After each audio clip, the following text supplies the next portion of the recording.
Hi guys, today we're going to take a quick look at some more complicated examples of quadratic equations and solving them. So the example I'm showing you right now is a proportion. So you should recognize this as a proportion because it has two fractions that are equal to each other.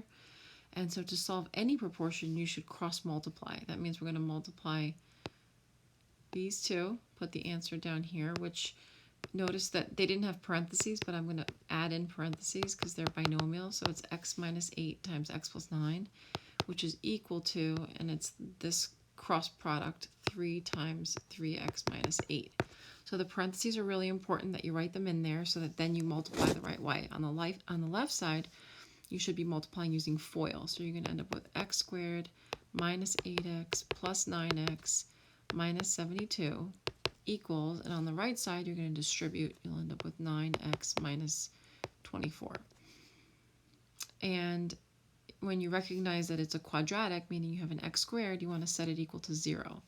So these are going to combine to give me x, 1x, and then I'll subtract the 9x over, and at the same time I'm going to add 24 to set it all equal to 0.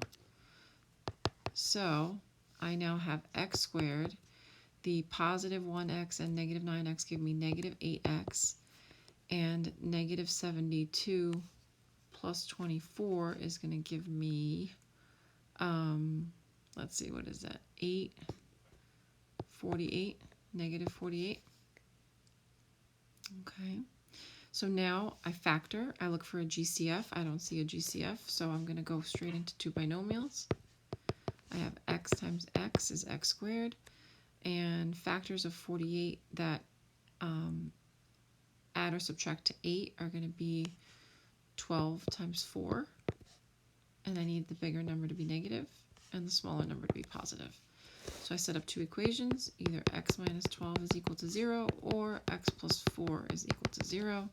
And so when I add 12, I have x equals 12, and when I subtract 4, I get x equals negative 4. And those are my two roots, my two x values.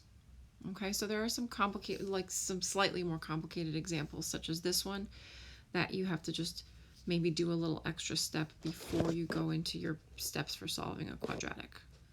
All right, thanks.